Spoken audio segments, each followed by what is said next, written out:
There's nothing like HIV. There's no disease, no infectious disease that essentially kills everyone who gets it. The fear factor's gone, and yet getting HIV infection is a problem for any individual. The fear should still remain because it's a virus that kills people. There is this sense of complacency that it's better, and it isn't better. And all these people, these 40+ million people living with the virus, they will die of AIDS. Over the past 3 decades, humanity has rallied together for the AIDS cause. People from all walks of life have united across all social and economic boundaries, joining hand in hand for one common purpose: to end AIDS. And I want you to say the name of the person you're walking for. I'm walking for Robert Johnson. I'm walking for Rock Hudson. I'm walking for everybody that isn't here to walk for themselves.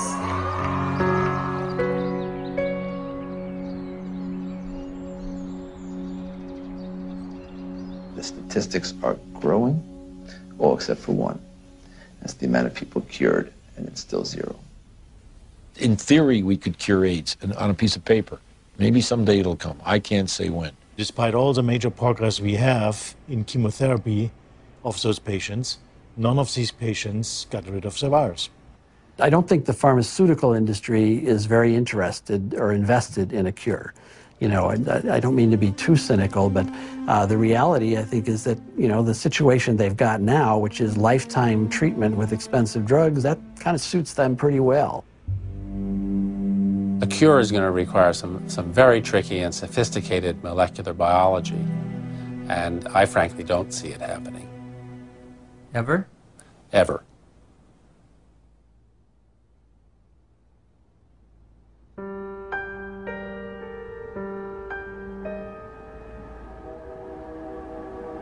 I was born in 1980, a year before AIDS exploded onto the public consciousness. I grew up beneath its shadow like a child raised under the threat of the mushroom cloud. You might say I am a member of the first HIV/AIDS generation. I've never known a world without it. This film is an account of my journey through the shifting sand surrounding HIV/AIDS. AIDS has been front-page news for nearly 30 years. Yet how much do any of us really know about HIV and AIDS?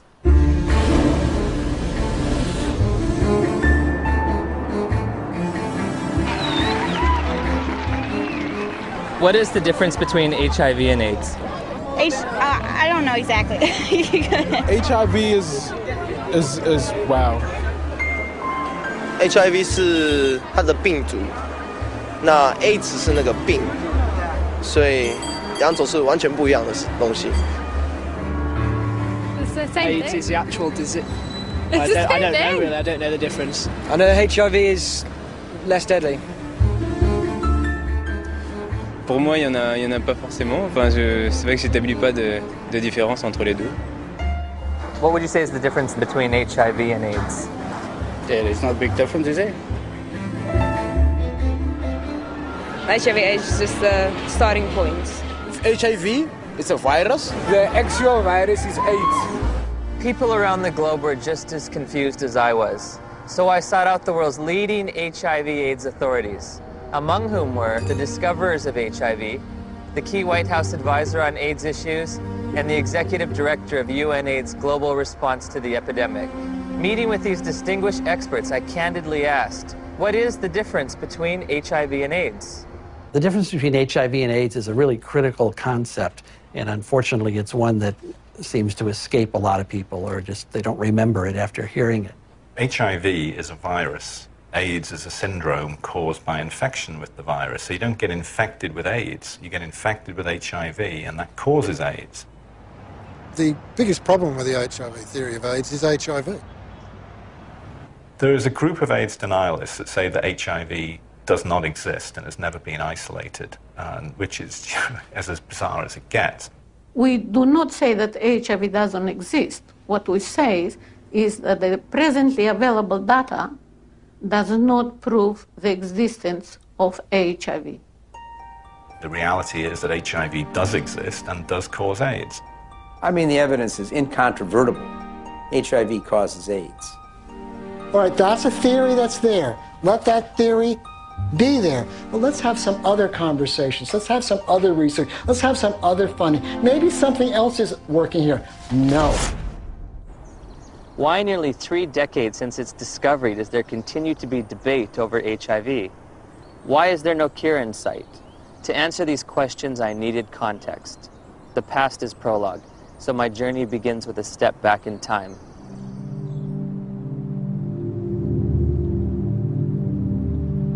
The National Center for Disease Control is reporting more cases of 2 rare and deadly diseases found in homosexual men. There is no apparent explanation for the outbreak.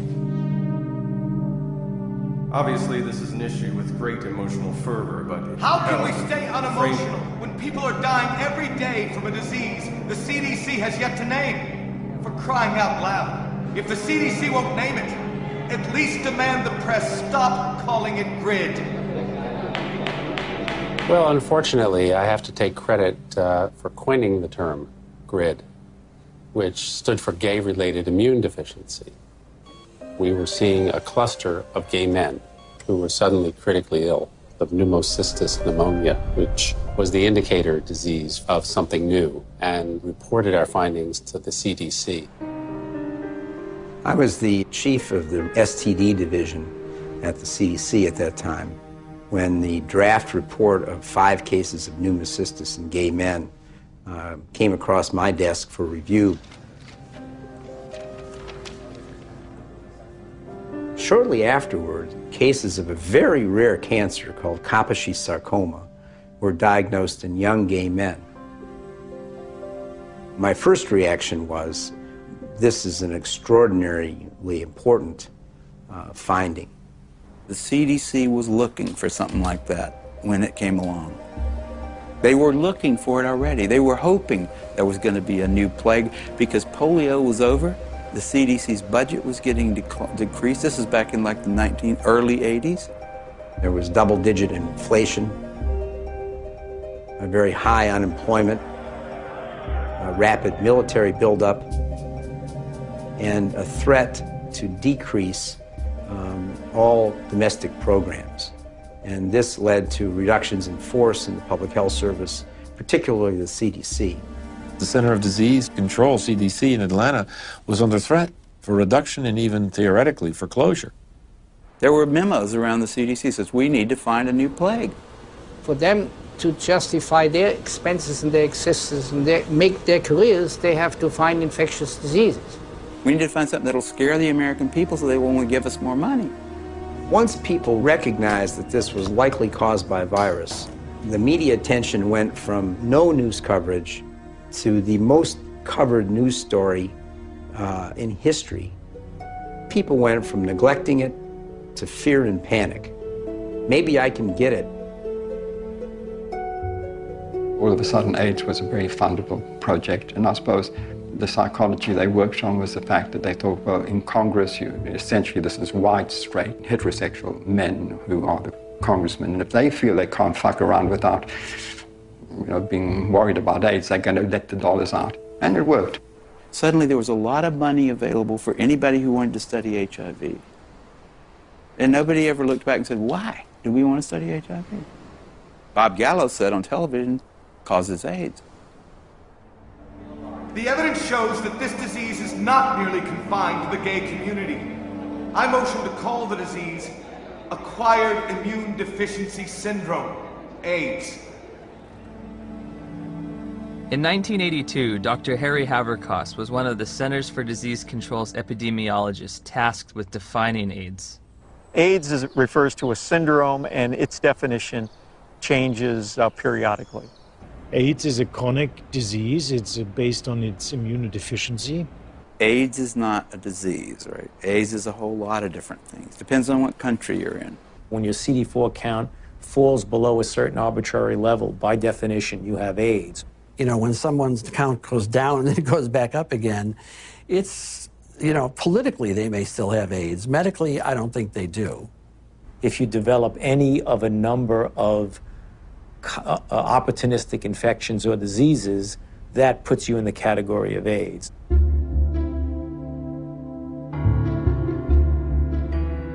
We don't even know what AIDS is. AIDS is so hard to define because they change the definition of it every year.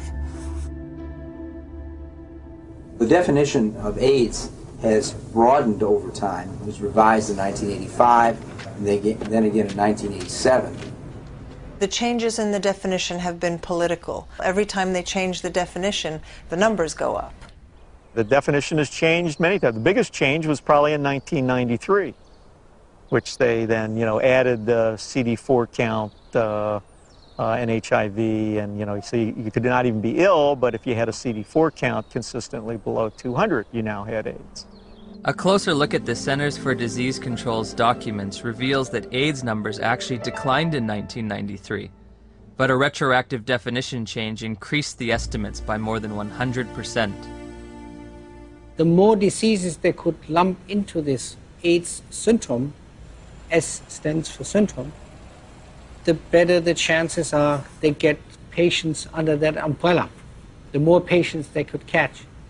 As time goes along, definitions get used for a variety of issues, and some of those are not based solely on scientific decisions, but politics and capitalism and reimbursement comes into play.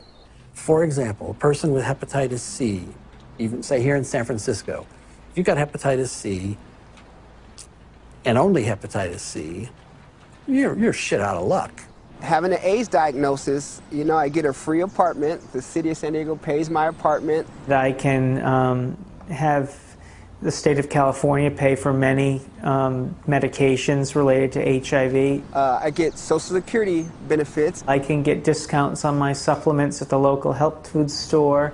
I also get food stamps and in-home supportive cleaning services. So I was basically a healthy person walking around, and yeah, I had all these wonderful little perks, You get all these benefits, that we fought for and got. But the end result has been a sort of an imbalance. We succeeded, and I'm glad we did, but it is a little unfair. Politics, insurance, capitalism, benefits, you can be sick or healthy. I never would have thought that AIDS was so convoluted. Right. Well, as I said, that has changed. How you define that scientifically has changed quite often. Which just makes it difficult to, for the lay people to understand. It makes it difficult for me to interpret the numbers. Africa is purported to have the highest incidence of AIDS cases on the planet. So I trekked to South Africa to witness firsthand the impact of AIDS on that troubled continent. Around 10 million of South Africa's 48 million people have been reported to have AIDS. It's only a 10-minute drive from Cape Town's pristine modern airport to the squalor of neighborhoods said to be ravaged by AIDS. All the facts on HIV and AIDS with Griselda on Metro FM Talk. It's World AIDS Day. There are functions, there are gatherings. The international theme is Stop AIDS, Stop HIV and AIDS. Keep the promise. So many years later, we keep saying the same things, HIV, HIV, HIV. And yet each time I hear words like HIV and AIDS, I just want to pull my hair out. I'm just so fatigued about how we've packaged the messaging. All we talk about is AIDS. It's a sex virus. You have to use condoms or you die. It's a sick and sad message.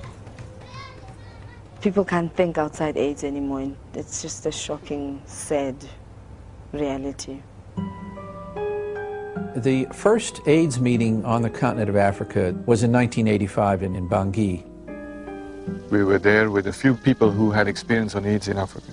And one of our problems was, how can you diagnose AIDS in Africa in the absence of very sophisticated laboratory support?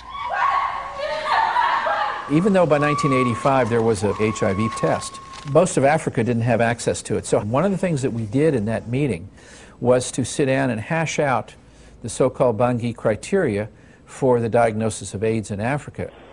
The idea was, what would be a simple way for a clinician to look at a patient and say that this patient likely has AIDS?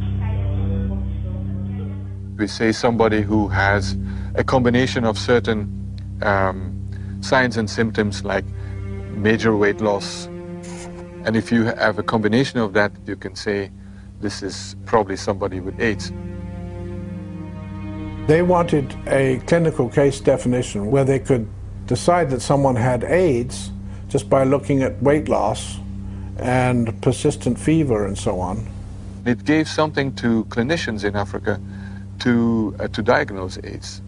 And that helped in the overall effort to count cases, because we needed to know what was the impact of the epidemic. They could discover AIDS all over Africa at that point. They could say that we are all at risk, but they could say it's spreading around the world. They could say it affects women as much as men, because almost anyone in an African hospital could be diagnosed with AIDS without having to do the HIV test at all. Whole nations have been led to believe that, in some instances, that they've got large percentages of their population infected and doomed because of this supposed sexually transmitted virus. It's such a tragedy. Daniel, a lot of people here is very sick and is very dying. What kind of sickness do you see around here? It's HIV/AIDS. What is AIDS?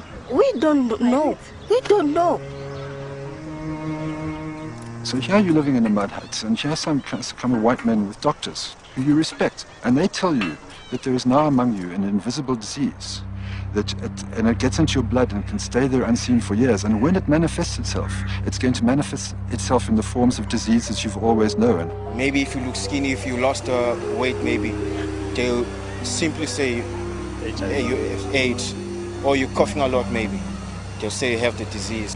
This cannot help but create extraordinary paranoia in people's minds. They say, well, what is going on with us? My neighbor next door he's got malaria. Does that mean that he's actually got this dreadful disease that the whites are talking about? Like I could be fat now, then the mentality is that if ever I become teen, then it could be one of the symptoms. I have to ask myself, why now? Why at this time? Dr. Christian Fiala argues that many doctors have misused the Bangui definition. In the era before AIDS, we had to admit we don't know the diagnosis and we could hypothesize. But nowadays, what doctors do is, well, if we don't know what it is, it must be AIDS. We did have patients with the conditions we now regard as AIDS defining, even before the advent of AIDS. People could have TB and not have HIV and fulfill the Bangui criteria. They'd lose weight, they'd have TB, and they could look like they have AIDS when they don't. Is this Bangui definition still being used today? I'm fairly certain that in many parts of Africa where there's still little or no testing available, that definition is still used, and I wouldn't be surprised that it's used in the poorer parts of Asia. This word AIDS, I don't know what it is anymore. I don't know what we're talking about anymore when we talk about AIDS. AIDS is one thing in Greenwich Village and a very different thing in Kampala, Uganda. I visited the World Health Organization's website searching for answers and discovered there are currently more than 12 different definitions of AIDS worldwide. So I turned to Dr. James Chin, former head of the WHO's Global HIV Statistics Unit, for an explanation. In some countries, they felt they were a little more sophisticated than in others. And you have, along with the epidemic of HIV, epidemics of HIV/AIDS experts. And some of them will not necessarily adhere to any international definition. They'll make up their own definition. High school biology class taught me that diseases and syndromes cannot differ from country to country like languages. It was becoming clear that HIV and AIDS were distinct, separate entities, and that AIDS was diverting my attention from the real culprit, HIV. Where to next? The place millions have had their lives changed forever. She says, we have your test result, you need to come in and get it. And I was like, tell me now, Cheryl. she was like, Kim, we really need you to come in and tell me. I said, then I know it's positive, Charlotte. You would just tell me over the phone. And she's like, Kim, don't panic. You can still have a normal life. I can still remember his face. I can remember his eyes. And all he said was, I'm so sorry. I think you should put your affairs in order, and you might have 5 years. I said, Cheryl, I have to get off the phone right now. I have to go tell my dad.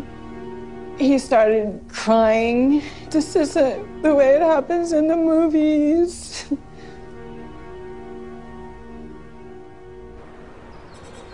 It's 7 a.m. here in Johannesburg, South Africa, and I'm a little nervous because I'm about to go in for my first HIV test.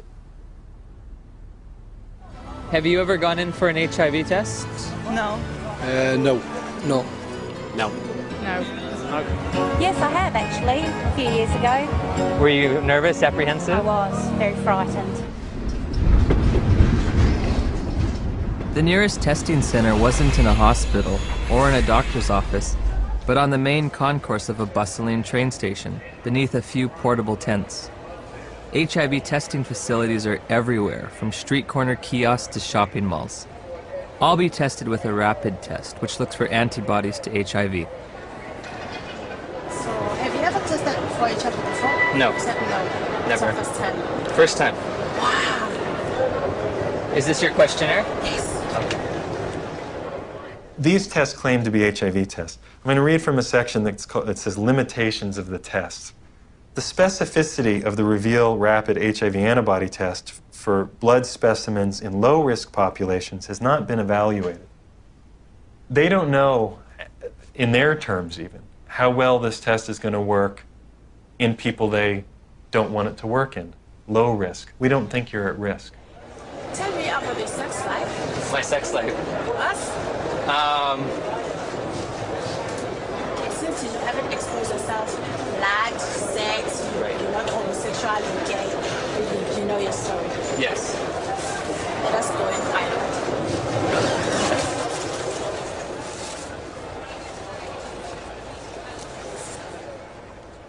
In 1990, we flew to Romania to adopt a baby. We found Lindsay, and she was only 2 weeks old. I can still remember that feeling, just holding Lindsay for the first time, thinking, now my dream is going to come true. I'll have one of those children. Before we left Romania, we had to make sure that she didn't have HIV. We had to find a doctor, and he did the test, and it came back negative. We flew home just after Christmas, 1990, and thought we had it made.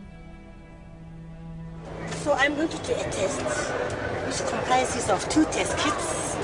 These 2 test kits are from 2 different countries. Why you are putting them being 2, you want them to confirm each other.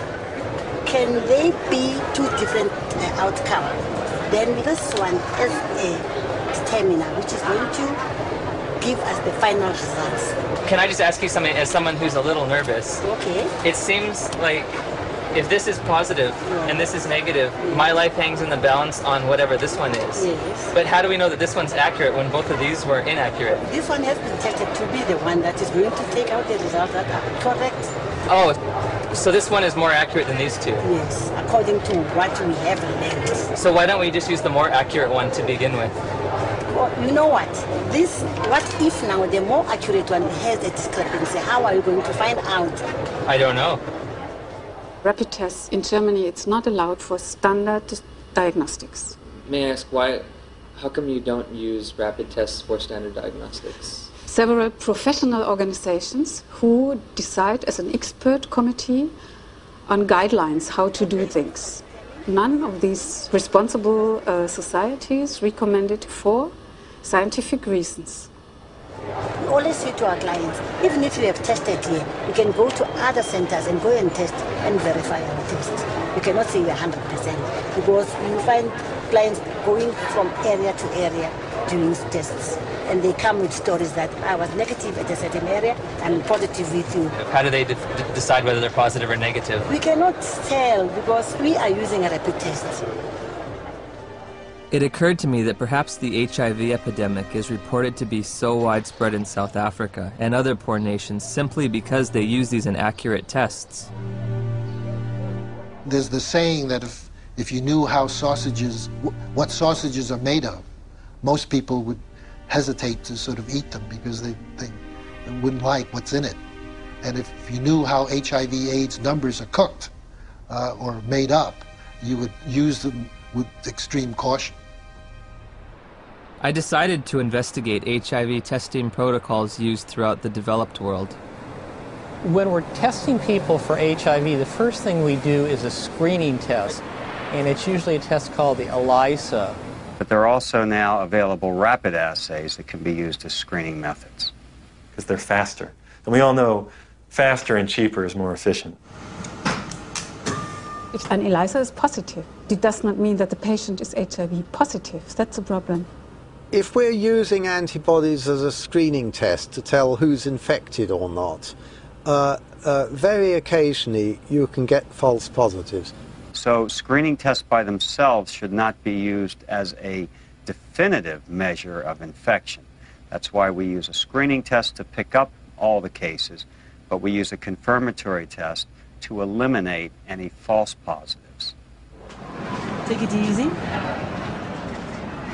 I'll just get the site. It should be emphasized that most of the developing world uses only screening tests to confirm an HIV diagnosis. There are no confirmatory tests. Time now is 25 past. At 22, the results will be out, which is going to be 15 minutes.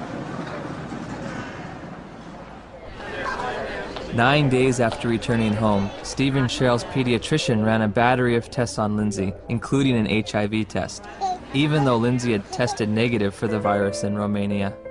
Dr. McHugh called us and said, we run into some problems with the testing that you did at Methodist Hospital, and you'll need to come right in and see me. I said, well, what is it? She says, well, I'm not going to tell you over the phone. I said, I need to know exactly what this is. He said, we got bad news that she tests positive. And he said, she'll have a 20% chance of living to age 2. That was just a shock. Just a shock after all this joy and happiness. We finally found our daughter, and I'm dancing around Romania, and now I come home, and it's like somebody could just stab me. And then I had to call my mom, and that was the worst phone call I've ever had to make, because I even remember saying, that poor girl, she's just not gonna make it. So that we don't have to go to somebody and say, well, you might be infected, but it might be a false positive. We do a second test. That's a test usually called the Western blot. In 1992, when I was told by my doctor that I was HIV positive, that was only a verbal admission to me. She didn't give me the written paper that came from the lab that tested my blood. I found out that it says this indicates possible infection by virus. There can be mistakes from the antibody test, and there are conditions that can cause the test to be inaccurate. Now that I've got the package insert for that test kit, it says positive results using any specimen type should be followed with additional testing. But this is the test that they use to confirm with. This has a margin of error done properly that's extremely low. In other words, it's one of medicine's better tests. I don't think the Western blot is a useful diagnostic test. I don't think it's worth doing. Did he give a reason? Anybody can say anything. I think it's stupid to drive a car. But come on, you got to give a reason. It's a useful prognostic test. Once you know that someone is infected, then you can follow their antibody responses well with Western blots.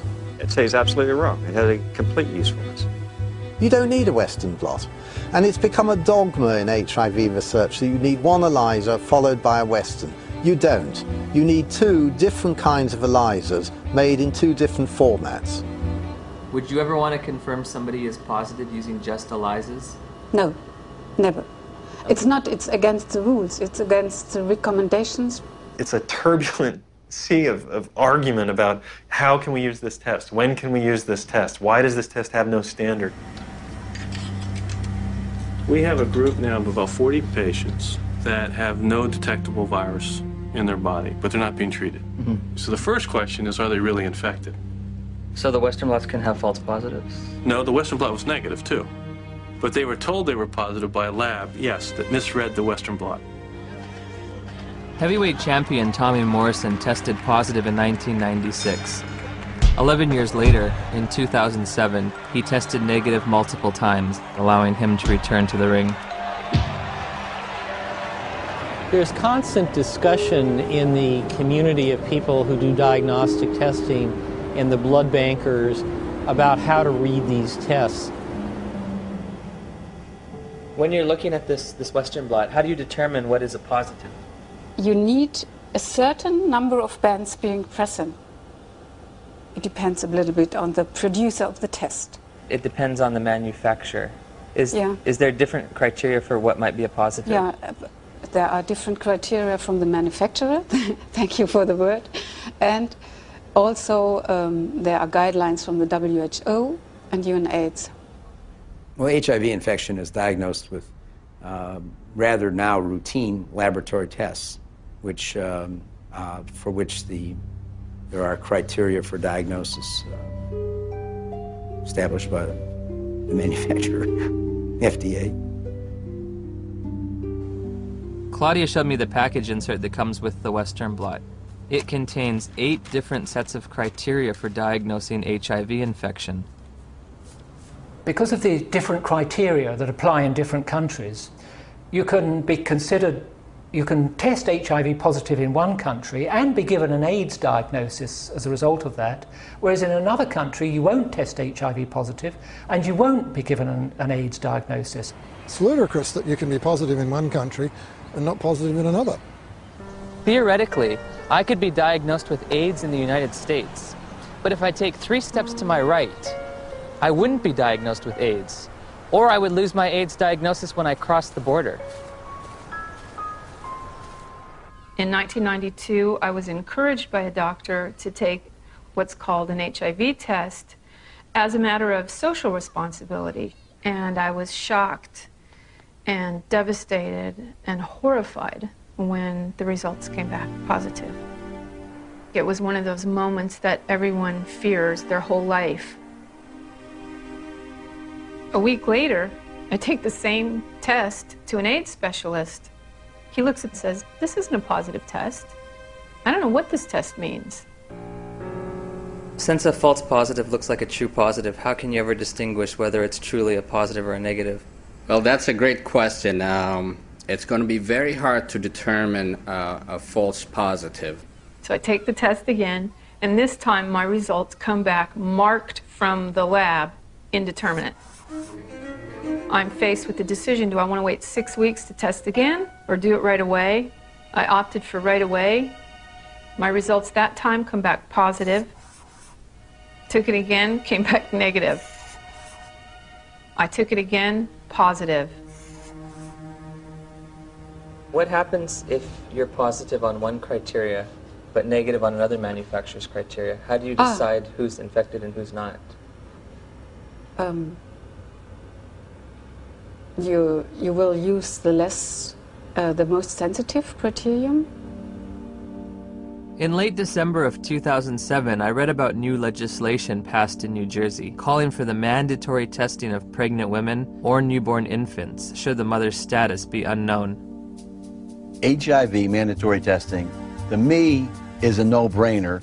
I'm very much opposed to the concept of mandatory testing of any population because the tests are scientifically shown to be unreliable and inaccurate. You have no reason to fear this bill. And my hope is that eventually this will become a federal law so that every woman in this country would be tested. But HIV testing isn't an absolutely precise science. When I confronted my doctor about that, she said, we're way past Western blot now. We have the viral load test. But when you get the package insert for the viral load test, it says, if you test positive, you are considered confirmed infected with HIV. But at the bottom of the page, in fine print, it states a person should have additional testing. It does not allow you to tell a single person on this planet that they are HIV positive. And it's a scandal that this test continues to be used. So again, I'm asking, where's the test? Where's the test that can confirm a diagnosis of HIV infection? And I can't find one. I have the package insert from the manufacturer which they supplied me with. And under limitations of the test, it states that risk factors should be used in conjunction with the test. Has a person had sex? Have they used drugs? Have they had a blood transfusion? And then in conjunction with the test, not the test alone, but with the test, then you decide whether the person is positive or negative. Do the answers to these questions help aid in the diagnosis? Of course they did. Really? They do. Now, if I tell you that the test you took was lousy and didn't mean a thing, does that make any difference for everybody to hear? It'd make a difference for me. Yeah, I know. How can we say that HIV is the cause of AIDS when we don't know, based on current tests, whether or not anybody diagnosed positive actually has HIV? President Thabo Mbeki will officially open the AIDS conference tonight.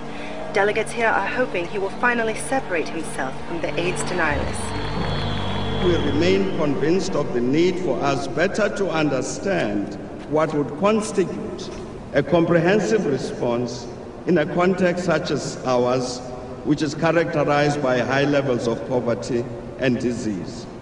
As I listened and heard the whole story told about our own country, it seemed to me that we could not blame everything on a single virus. I thought this man must be an idiot. Everyone in Africa is dying of AIDS. I know this because I read the New York Times. It's beyond doubt. Rion Milan was hired by Rolling Stone to investigate and debunk President Mbeki's misguided ideas. Where to begin? The numbers. My very first action, I opened Johannesburg's Yellow Pages. I thought that I could illustrate this with a scene that began in a coffin factory in Johannesburg, where workers are working overtime trying to create caskets for these mountains of people who are dying of this condition. And I discover that in the midst of what UNAIDS says is a plague, is that half of the coffin factories in Johannesburg have gone bankrupt. In South Africa alone, it's about 1,000 people dying every day from AIDS. If you're an advocacy agency and you perceive low numbers to be bad, your bias may be to accept higher numbers even if they're not scientifically sound. I know Jim Chin quite well, and I was the chairman of the steering committee on epidemiology of the global program on AIDS in WHO when Jim Chin was in charge of epidemiologic estimates. And we could never get information how the WHO estimates were made then. So we were very critical in these days because we felt it was not based on enough evidence. It's possible that he didn't read the materials we sent him or he didn't understand them, but we did send information to anybody that wanted to know about the estimates because they were pretty transparent. In an attempt to get to the bottom of the statistics debate, I've come to Geneva, Switzerland to look at the World Health Organization's official numbers. And what we found, there are no numbers, only assumptions and estimates. How are the monies divvied out to states for AIDS prevention or AIDS treatment? How is government monies sent out to different states and communities? The more AIDS you have, the more money you get. Exactly. The AIDS buyers have a vested interest in maximizing and squeezing the data to get the worst possible scenario that they can out of it, because the worse the situation is, the more compelling their fundraising claims are. When UNAIDS was created, about $250 million was spent on AIDS in poor countries. 10 years later, it's $10 billion. That's an unprecedented increase. Still not enough. When that was created, the first thing Peter Piot said was that UNAIDS is an advocacy agency, pure and simple. And this was my first objective when I came into this job, and that was put it on the political agenda. He divested himself of all of the program aspects and the scientific aspects of AIDS. This is not a scientific issue. This is a matter of politics. Except one unit. He kept sort of the numbers unit. we are really doing a major disservice to say it is not as bad as it looks like, because actually it is much worse. 1 month after my interview with Dr. Piat, the Indian government slashed their estimates by nearly 60%. Shortly thereafter, UNAIDS acknowledged they'd been overestimating global HIV statistics for more than a decade. They've painted themselves into a corner, and now their house of numbers is falling apart. America is leading the fight against disease, and I call on you to double our initial commitment to fighting HIV/AIDS by approving an additional $30 billion over the next 5 years.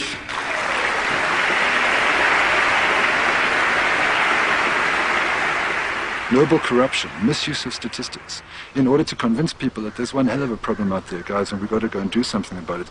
If you look at the real world, you know, how many people are infected, diagnosed to be infected, and eligible for treatment? There are very few compared to the number. In April of 2008, Congress approved a $50 billion expenditure for AIDS treatment and prevention. The vast majority of the world's population is not at any measurable risk of HIV infection. No measurable risk. Growing up in the age of AIDS, I was taught there were 3 certainties in life: death, taxes, and contracting HIV from unprotected sex. If you don't use a condom, there's a lot of chances that you can actually get the killer disease that is AIDS. I did a study of the heterosexual transmission of HIV in California, and we recruited individuals who were infected with HIV. Then we recruited their sexual partners, and we looked at whether transmission, in fact, had occurred. Padian runs a study. It's a 10-year study with the world's most virulent, terrifying sexually I mean, this thing jumps, off of penises into vaginas miles away. How many of them do you think, after 10 years, with the world's most terrifying, virulent, sexually transmitted disease, came up positive? Nobody. Nobody. Nobody who was negative came up positive. 0. I think HIV is more difficult to transmit than than a lot of, probably most other sexually transmitted diseases. I mean, I think that's pretty widely known. If I were to have unprotected sex with somebody who was HIV positive, how many acts would I have to engage in before I got the virus? Just one. I think one would be enough. First act? One is enough. Remarkably, HIV is a difficult infection to transmit. This contradicts everything I was ever taught about the sexual transmission of HIV. AIDS is the best example of what's really scary and alarming and dangerous about our culture right now, which is that it's a culture of PR. It's a public relations phenomenon. The truth doesn't matter. What matters is the image. If we were talking about reality, the reality is that AIDS is over.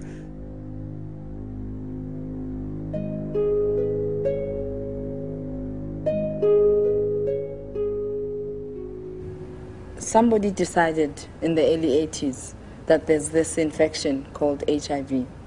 And upon deciding that, I don't think it was debated enough. In 1983, Dr. Luc Montagnier and his team of researchers identified what they thought might be the cause of AIDS. I really was excited because we knew it was a new type of virus, not shown before in man, and very likely to be the cause of AIDS. Of course, at that time, we didn't have the full proof of what's the cause of AIDS. That initial work was rapidly reinforced by additional virology and serology studies in Bob Gallo's lab in Washington. Gallo got pushed by the Reagan administration that wanted to do something on AIDS finally. They literally told us to just close CDC's lab down. We don't care about it. There's a bunch of gays, who gives a shit? And that was really their whole story. So the whole thing that they rested their political response was, well, we discovered the virus. Good afternoon, ladies and gentlemen. The probable cause of AIDS has been found. Credit must go to our eminent Dr. Robert Gallo, who directed the research that produced this discovery. What was new that day is for the first time we were saying, that's the cause, I'm sure. It was a silly press conference. There was not evidence then that HIV was the cause of AIDS. It wasn't called HIV. There was certainly evidence that he didn't discover it. It was discovered in France. The conference was held before any of Robert Gallo's papers were published. Therefore, before any other scientist had a chance to review them and look at the evidence and see if he got it right or wrong. Gallo's philosophy was to have people to whom he would give the virus be in his own control, so that any information that came out of that would come through him, so that he got all the information. Indeed, often put his name on publications and would, quote, collaborate with them. But should you have any broader view other than his personal glory and your personal glory, this was not a scientific pursuit in any way. The U.S. Department of Health and Human Services decided from now on, we are only going to fund AIDS research that assumes that Robert Gallo's virus is the cause. I didn't think that HIV in 1984 was the cause of AIDS. That's why I did the study comparing gay men with Kaposi's and gay men with pneumocystis. I assumed there must be something else. If you go read my paper from 1985 that Kern and Jaffe would not sign on to, I actually lay out the cofactor hypothesis in that paper.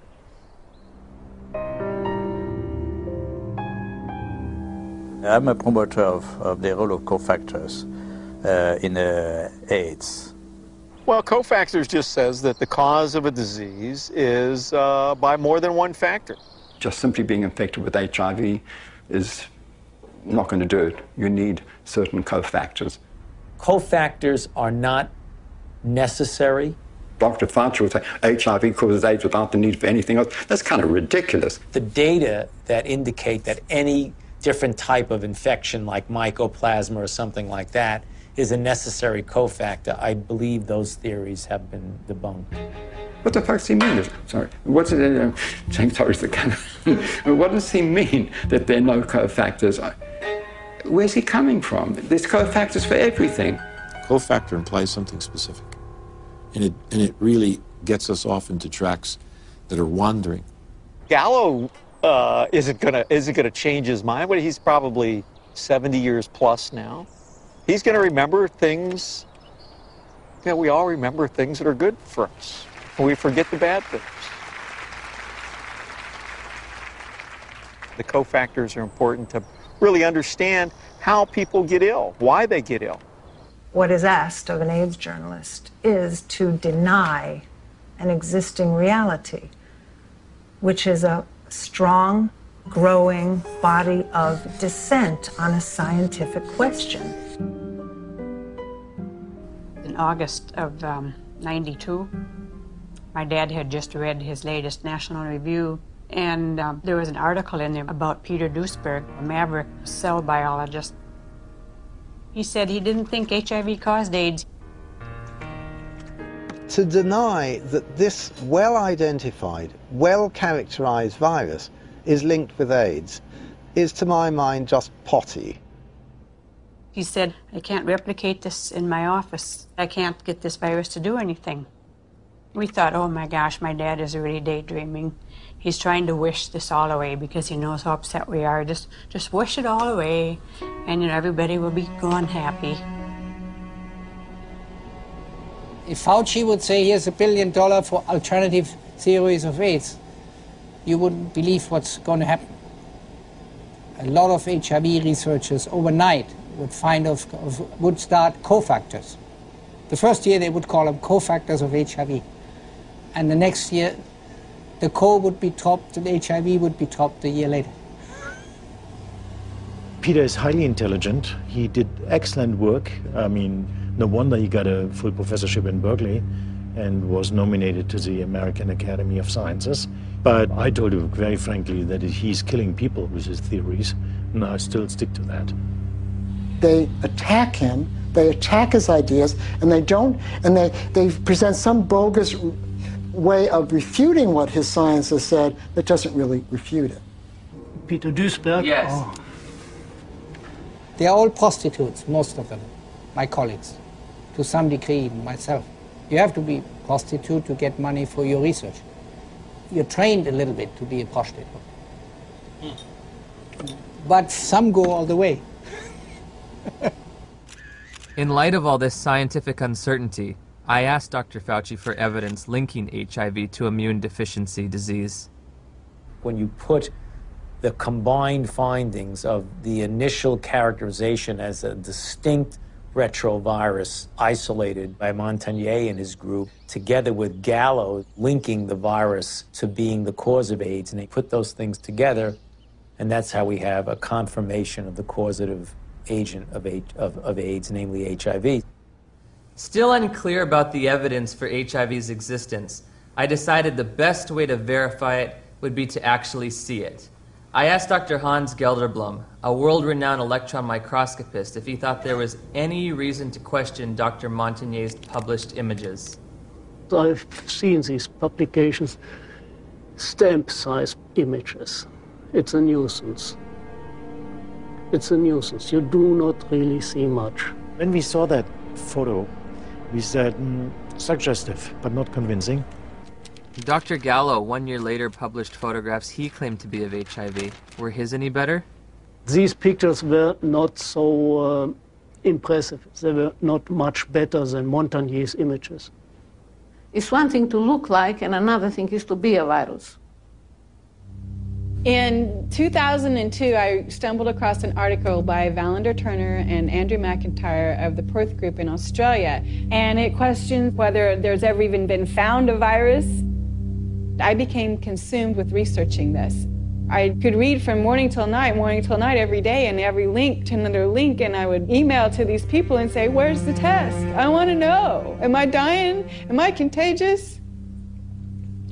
And they weren't even very kind. They were just like, read our articles again. How many times do we have to tell you there's no test? It is crucial to understand that an AIDS diagnosis is forever. It cannot be reversed or alleviated. The stigma attached to people knowing that you have it and are living with it is worse than actually living with it. I can't think of anybody who's ever been evicted from their apartment because they had breast cancer or because they had cerebral palsy. I did a campaign to address stigma. The message is that if anyone is infected, we are all affected.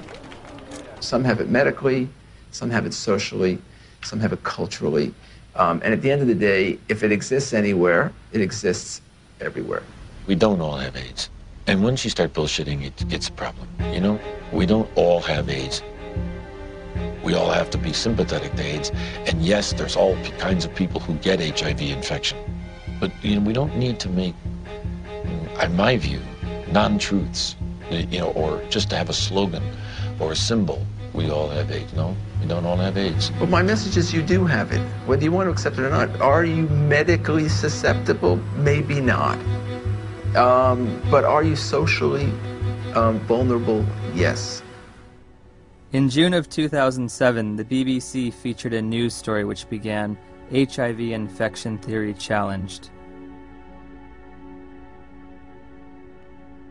Living cells are complicated, and how they work inside the body is even more complicated. So there's still a lot of debate as to how exactly HIV causes AIDS. In March of 2008, the Washington Post went on to state that multiple surprises have reminded researchers how much they still don't know about HIV's biology.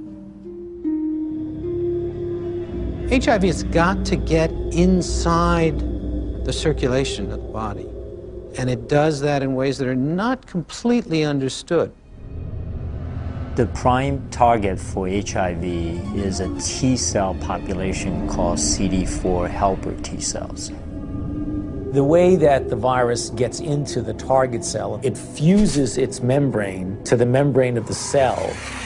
I don't understand the fusion process. I don't think anybody completely understands it. We have a relatively poor understanding of how viral proteins interact with proteins in the cell. How come our antibodies aren't able to keep HIV in check? It's an excellent question. That's one of the great stumbling blocks. They can't prove that HIV is the cause of AIDS, okay? They cannot prove that HIV is the cause of the collapse of the immune system, no matter how many scientific journals says it is. When you go to the basic research, it doesn't prove it. We are almost convinced that there is other factors that are involved in the loss of CD4 cells, and we don't know yet all the mechanism. How HIV depletes the T cells so an individual advances to AIDS is probably due to multifactorial elements. One is it will kill the cell eventually that it infects. HIV does not necessarily kill the cells it infects. Some T cells are directly killed by HIV, and other T cells keep the virus in check. It's a silent state within the cell, and I think in many cases these cells can return to a normal function. Can that cell return to a normal state? I don't think so. When I was told I was HIV positive, I accepted that on a very deep level. But only by having the courage, the open minds, and the open hearts to answer these questions are we ever going to know how to help people, how to do what we need to do to help people. In late 2007, Science Daily reported that 3 prominent research teams had published papers in the Journal of Immunology challenging the theory that the sudden loss of T cells triggers disease and AIDS. The details of HIV pathogenesis, how HIV kills people, are still being worked out. If the sudden loss of T cells in HIV-positive individuals can't explain why people get disease, then there must be cofactors that cause people to get sick and die, or factors that have absolutely nothing to do with HIV. While researching HIV hotspots, I began to realize there is a direct correlation in these places with another condition that leads to immune deficiency and death. I think it is important to keep in mind, especially for us in the West, that poverty is not a romantic issue. It is a deadly issue. Poverty leads to diseases and premature death, period. When you look at the symptoms that they talk about, for people that are HIV positive, you find that some of them, they are more related to malnutrition. Their nutrition is not very equilibrated. They are in oxidative stress, even they are not infected with HIV. So their immune system doesn't work well already. People are hungry, they're underdeveloped, there are no hospitals, there's no proper medical care. You take away poverty, you're giving people an ability to fight infections. These are toilets. Yeah. We don't have flushing toilets. When flies get into the toilets, they actually come back to touch our food, you see. And look, we need to take that food. And we don't know which infections are there. So how do you expect people must survive in these places? Look there.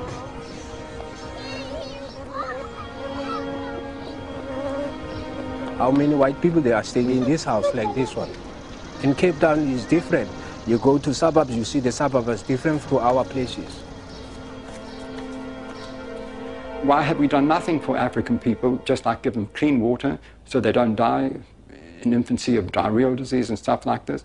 All we care about is HIV, AIDS. Well, question, well, there's money in it. There has to be, other dynamic working to lead public interest to the African situation and ignore clean water, sanitation, malaria. I mean, things that kill people. This is the beginning of a war.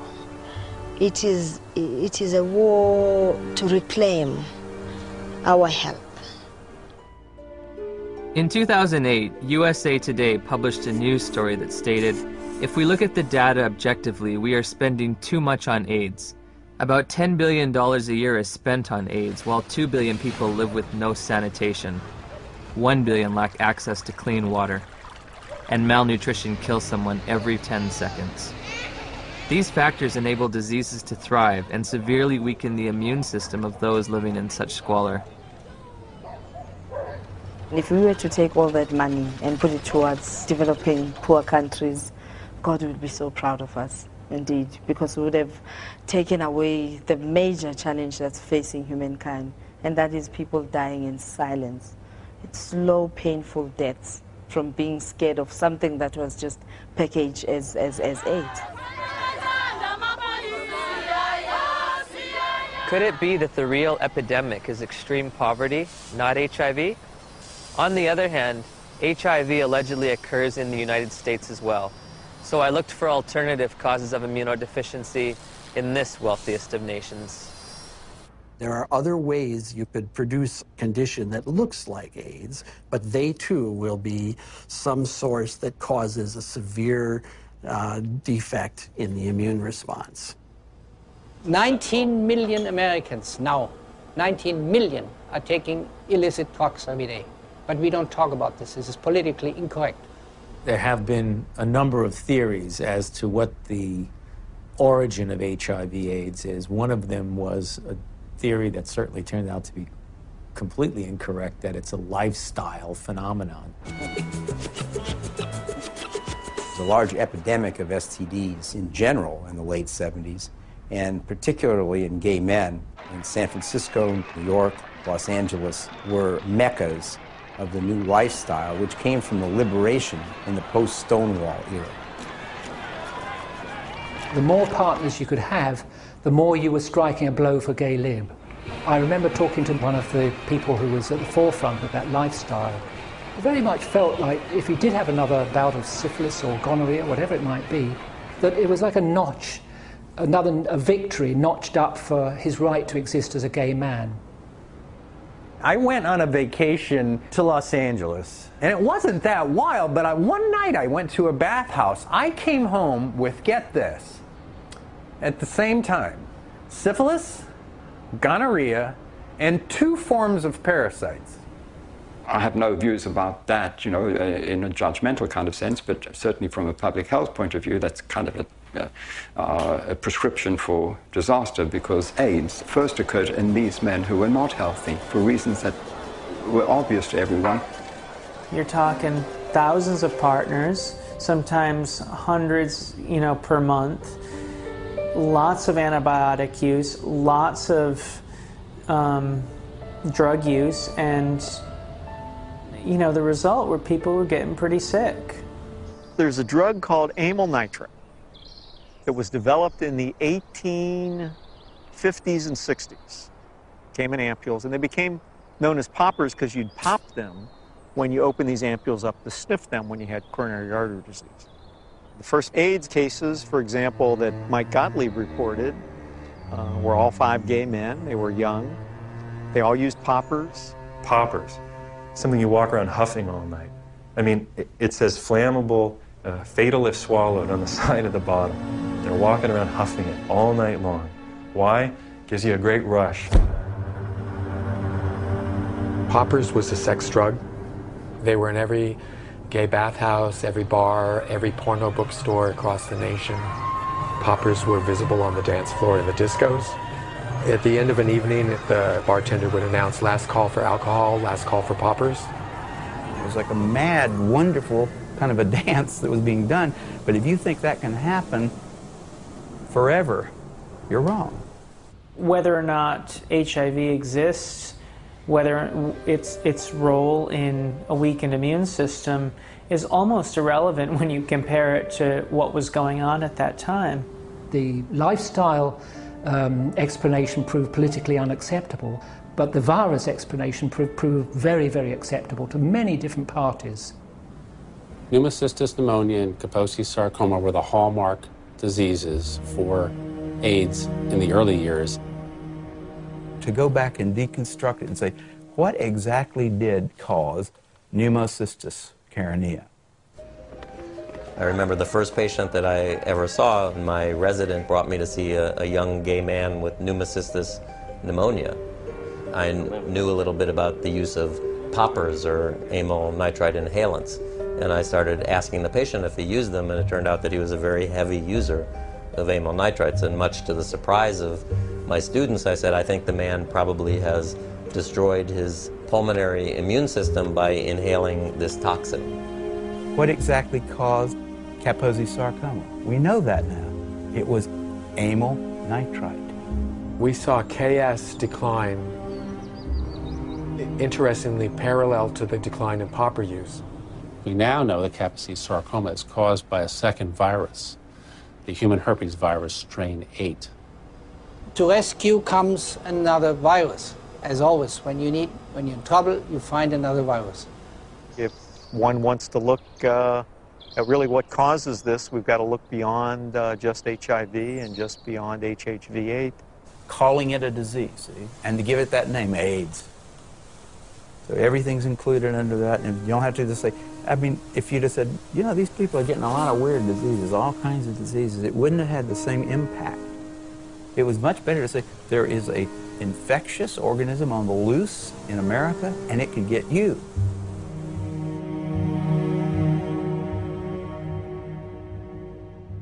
I had interviewed the world's leading HIV experts and discovered that the two benchmark diseases of AIDS have alternate explanations. Once again, I turned to Dr. Gelderblum, seeking proof of HIV's existence in the most recent images available. Here, you do not see anything about the details, but I would say it's probably a virus. These are HIV here? Yeah. Oh, so are these HIV too? Yeah, yeah. Everything's Probably. Probably. Yeah. What can I tell you? You know, I mean, it exists. Gallo said he had all these viruses, and it was a lie. I think HIV totally has turned out not to be the cause of AIDS. HIV has turned out not to be. Gelderblum's images, said to come from isolated HIV cultures, provided no proof for HIV's existence. So I asked Nobel laureate Dr. David Baltimore and Dr. Robin Weiss how they would isolate and photograph this elusive virus. Well, didn't Dr. Gallo do that? I mean, he actually isolated it, so... Yeah. I mean, why should I do all of this? This is all textbook stuff you're asking me. I'm not quite sure what's behind your question about isolation. I don't want to be your textbook, you know? Okay. I got other things to do. They're embarrassed. The scientists have been embarrassed about this. They know that it's flawed. In 1987, the CDC made two mind-boggling changes in the definition of AIDS, which are in effect today. You can be diagnosed with AIDS without ever having an HIV test. In 1987, I had a lesion on my arm, and it was KS, Kaposi sarcoma. The doctor diagnosed you with AIDS without an HIV test? Yeah. You can be diagnosed with AIDS if you've tested negative for HIV. Alvin Friedman Keene found 16 patients with Kaposi sarcoma among gay men in New York City in the 80s. They did not have HIV infection. Yet they had AIDS by our definition, right? In a World Health Organization publication, Dr. Chin writes, "It should be emphasized that the surveillance definitions for AIDS were not intended to be reliable indicators of HIV infection." If you have thousands of documented cases of AIDS without HIV, how can HIV cause AIDS?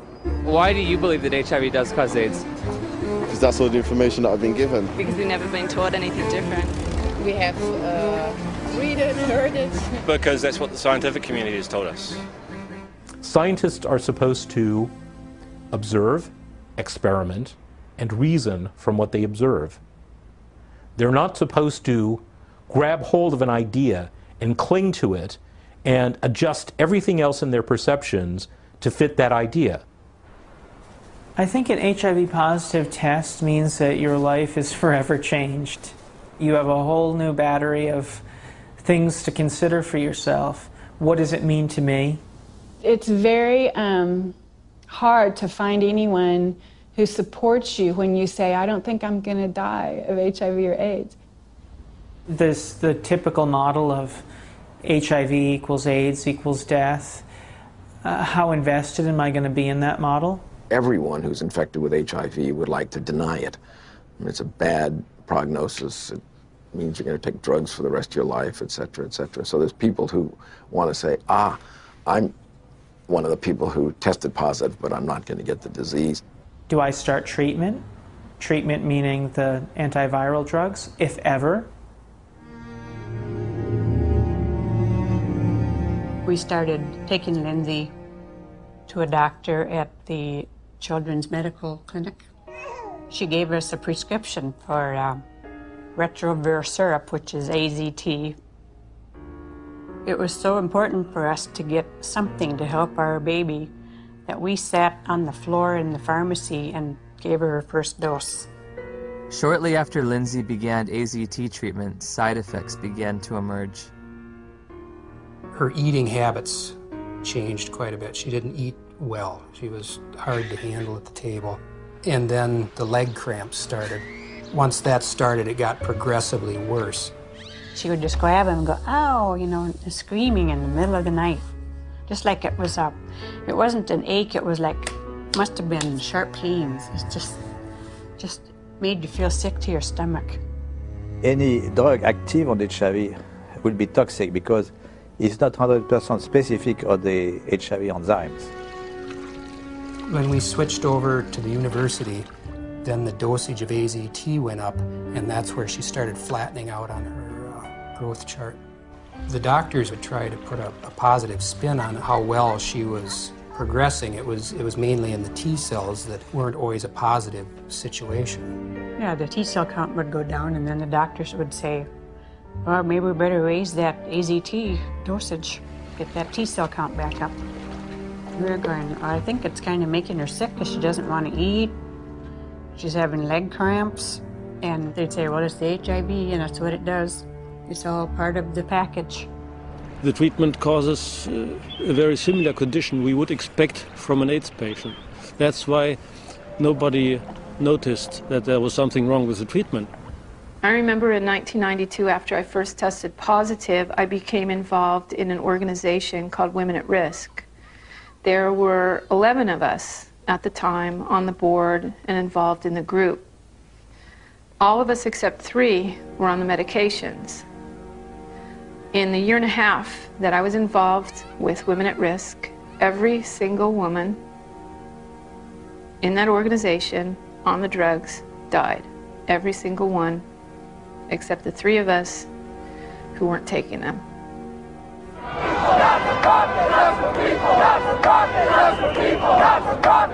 We weren't just given handfuls of AZT, we demanded it. AZT, where is your humanity? We considered the FDA not giving us these things as being anti-gay instead of being responsible. And so we went and we lobbied and we pushed for all these things, and we didn't think clearly about what it was we were asking for. It's like that saying, be careful what you ask for, it may come to pass. That's the very reason why everybody believed HIV is a deadly virus, because the HIV-positive patients at that time got a deadly treatment. Despite the billions spent on the drug, tens of thousands of people with AIDS have died. And now a growing number of studies are questioning the drug's usefulness.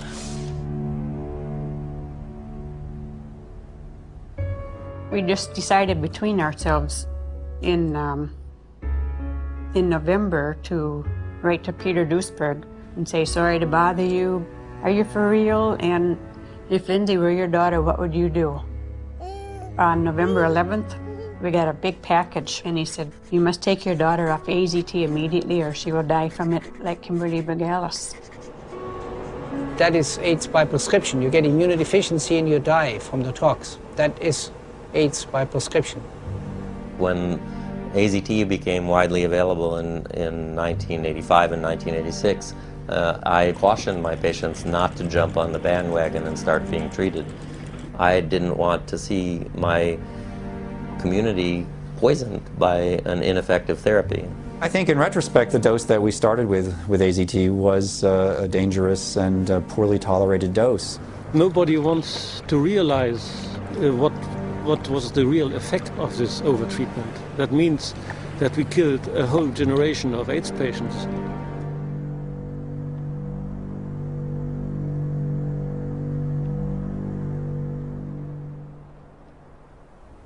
In '96, David Ho announced highly active antiretroviral therapy. Also known as the cocktail, because the treatment combined the newly developed protease inhibitors with older HIV drugs, such as the chemotherapy drug AZT. That was a revolution. What was an 100% fatal illness now could be treated. The AIDS medication today is not that toxic than it was in the early days. And it's a potent drug regime. That means it kills almost everything. I play around with treatment interruption because I think the drugs are toxic. And if I do the drugs continuously without interruption, I think that they'll have a cumulative damage.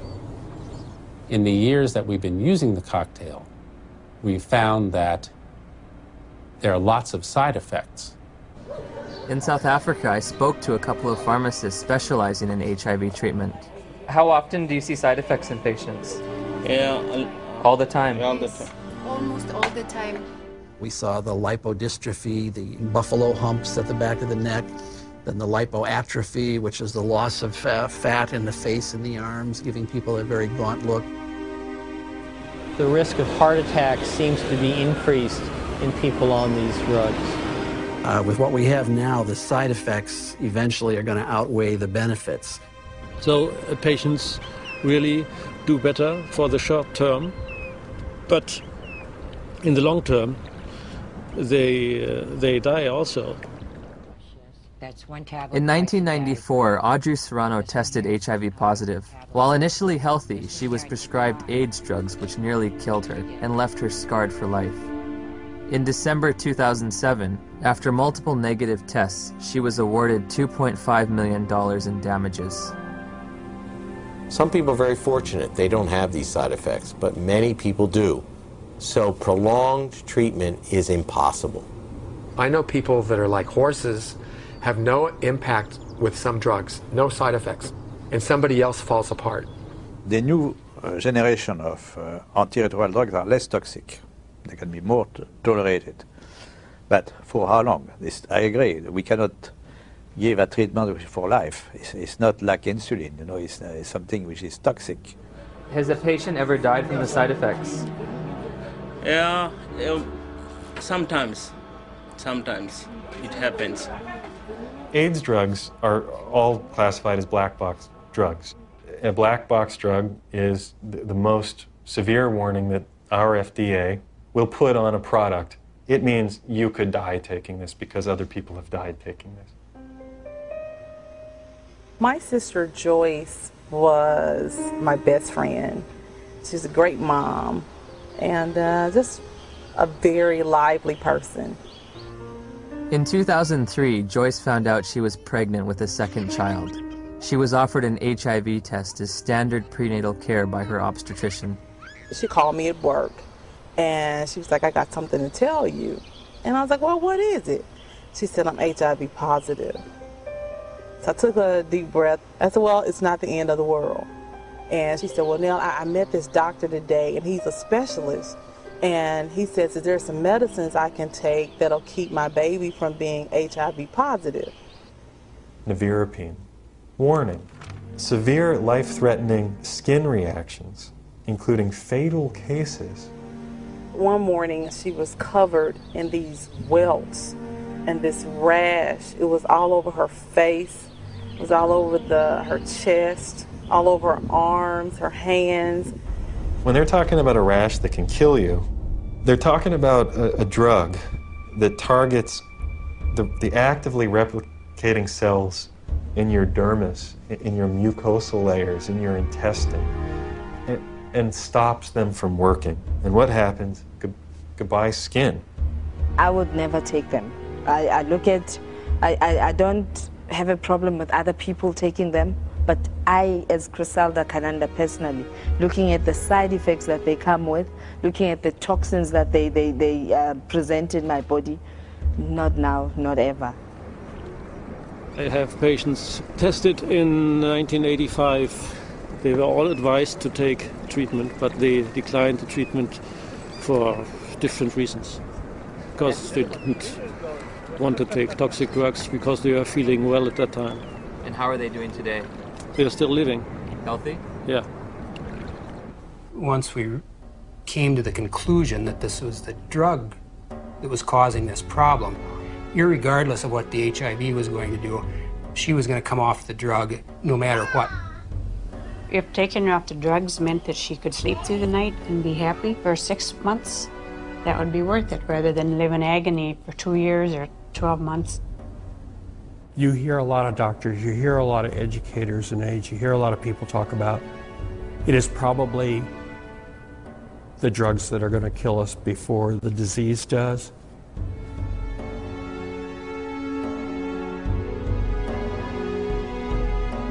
What are the drugs doing to the bodies? They're putting the bodies into coffins. Before my sister started taking the drugs, she was healthy. After she started the drugs, she developed an allergic reaction, which made her look like a patient with full-blown AIDS. She was admitted to the hospital. She continued to spiral down. And within 37 days from her first date of taking the medicine, she was gone. When news of Joyce's death reached the NIH, emails were exchanged between the director of the AIDS division and an ethics and safety officer. Ed, there was fulminant liver failure resulting in the death on this trial last week. Ouch. Not much we can do about dumb docs.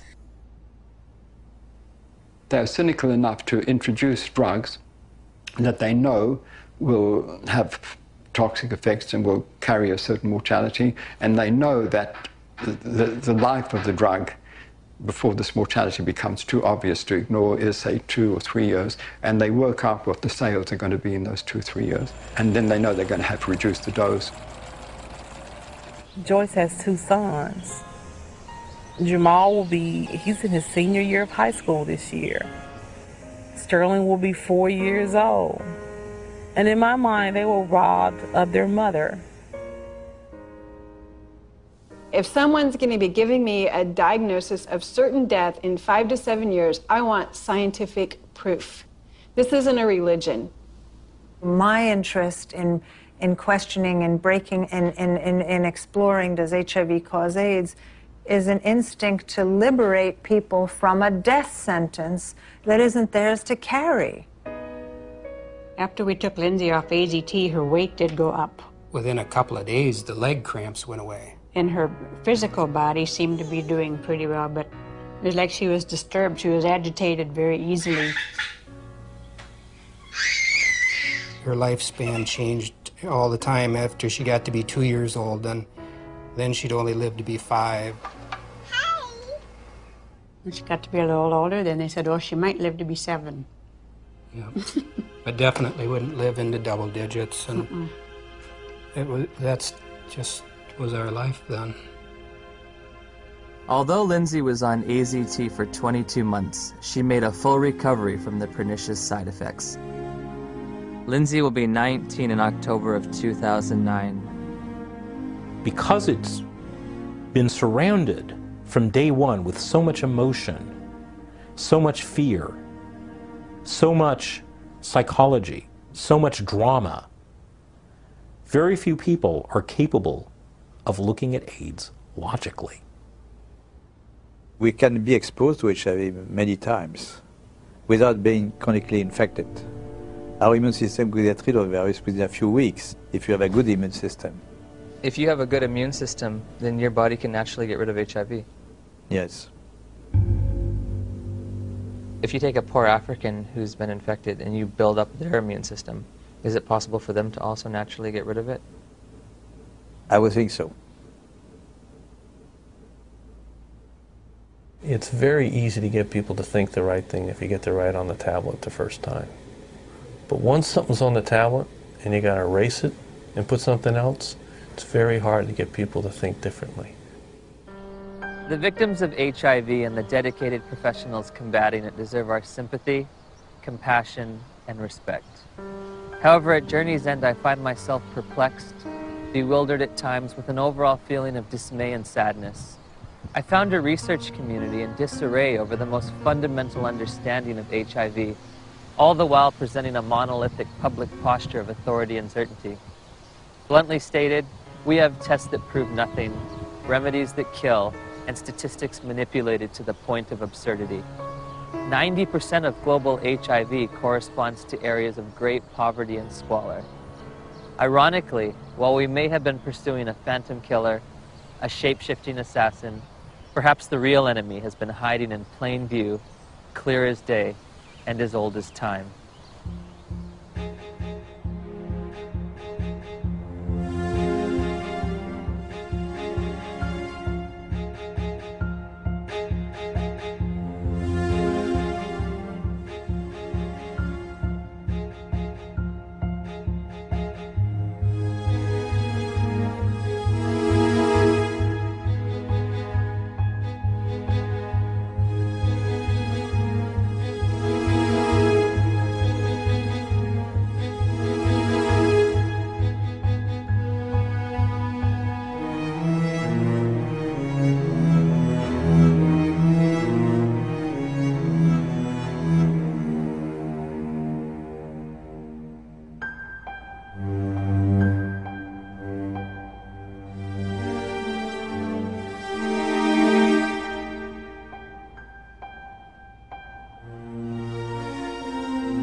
We can be exposed to HIV many times without being chronically infected. Our immune system could get rid of the virus within a few weeks if you have a good immune system. If you have a good immune system, then your body can naturally get rid of HIV. Yes. How can we say that HIV is the cause of AIDS when we don't know, based on current tests, whether or not anybody diagnosed positive actually has HIV? Some people are very fortunate. They don't have these side effects, but many people do. So prolonged treatment is impossible. Called CD4 helper T cells. What the fuck's he mean? What's it in? It uses its membrane. What does he mean that they know for a fact? Where is he coming from? There's factors for everything. To the membrane of the cell. There inside the cell, the virus grows and makes more of the cells. Gallo isn't going to change that. He's put out in the circulation, finds other CD4 He's cells going to remember affect. There is an ongoing battle. Cells die. The body will replace those cells that die. But there's not an infinite capacity. The cofactors are important. This really battle understand between how HIV people get ill, why they get ill. What is asked of an AIDS journalist is to deny an existing reality, which is a strong, growing body of dissent on a scientific